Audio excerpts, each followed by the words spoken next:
ప్రభుత్వం అధికారంలోకి వచ్చి ఏడాది తిరక్క ముందే సర్కార్ విధానాలను వ్యతిరేకిస్తూ ధర్నాలు చేయడం సరికాదన్నారు వైసీపీ మాజీ నేత అవంతి శ్రీనివాస్.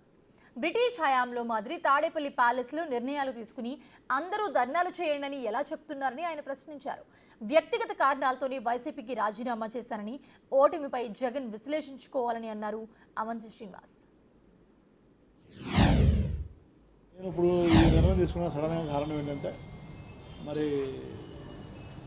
ఏ ప్రభుత్వం వచ్చినా, కొత్త ప్రభుత్వం వచ్చినప్పుడు ప్రభుత్వానికి కనీసం సంవత్సరంలో టైం ఇవ్వాలి. మనం సంవత్సరం కూడా టైం ఇవ్వకుండా మనం 6 నెలల నుంచే మనం వెళ్ళి మన ప్రజలను మళ్ళీ ఇబ్బంది పెడతాం, లేకపోతే నాయకులను ఇబ్బంది పెడతాం, కార్యకర్తలను ఇబ్బంది పెడతాం అనేది కరెక్ట్ కాదు అని నేను భావించి నిర్ణయం తీసుకోవడం జరిగింది.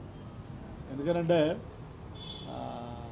ముఖ్యంగా 5 సంవత్సరాలు ప్రభుత్వం అధికారులు ఉన్నా కూడా వైఎస్ఆర్సీపీ పార్టీ కార్యకర్తలు చాలా ఇబ్బందులు పడ్డారు. ఎందుకంటే అంతా వాలంటీర్స్ నడిపించారు. కార్యకర్తలకి కానీ నాయకులకు కానీ ఏమీ గౌరవం అనేది లేదు. వాళ్ళకి పొలిటికల్గా కానీ ఫైనాన్షియల్గా కానీ. మళ్ళీ అది అయిపోయిన తర్వాత ఒక సంవత్సరం కూడా వాళ్ళకి గ్యాప్ ఇవ్వకుండా మనం వెంటనే మళ్ళీ జమిలీ ఎలక్షన్ వస్తుంది, ఎన్నికల ఎలక్షన్ వస్తుంది, ప్రభుత్వానికి టైం ఇవ్వకుండా నాయకులు కార్యకర్తలు నలిగిపోయి ఉన్నారు.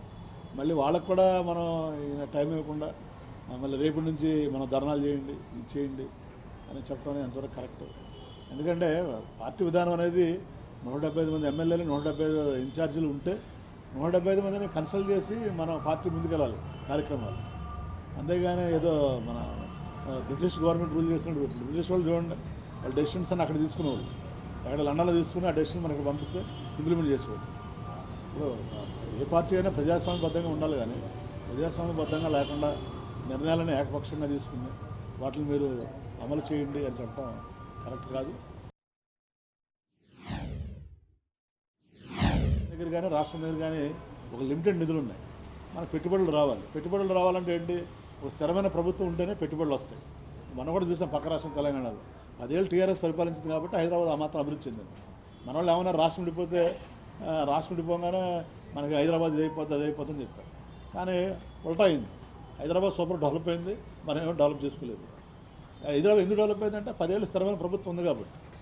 సో కాబట్టి ఇక్కడ కూడా మనం స్థిరమైన ప్రభుత్వం ఉంటే ఒక రాజధాని వస్తుంది, పెట్టుబడులు వస్తాయి, అభివృద్ధి వస్తుంది. సరే మన రాజకీయ విధానాలు వేరవచ్చు, మన పవర్ అధికారం కోల్పోయిన బాధ ఉండవచ్చు.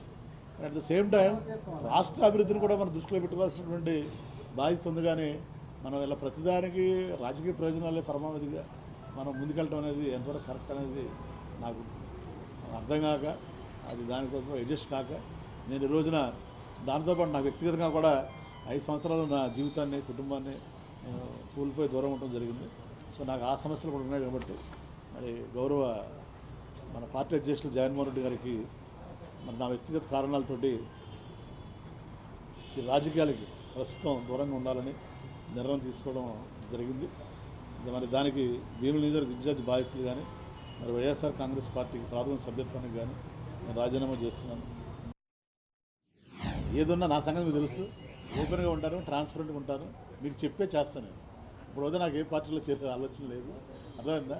కొన్నాళ్ళు రాజకీయ నాకు వ్యక్తిగత 5 సంవత్సరాలు నేను వ్యక్తిగతంగా నా జీవితాన్ని కోల్పోయాను, కుటుంబాన్ని, నా కుటుంబ బాధ్యతలు కూడా కొన్ని ఉన్నాయి, అలాగే మా కాలేజీ బాధ్యతలు కూడా కొన్ని ఉన్నాయి, అది చూసుకుందాం అనుకుంటున్నాను. తర్వాత నేను ఎక్కడైనా నాకు కావాల్సింది ఏదో డబ్బును పదవి కాదు, గౌరవం కావాలి. సో గౌరవం ఎక్కడుంటే అక్కడ ఉంటాను నేను.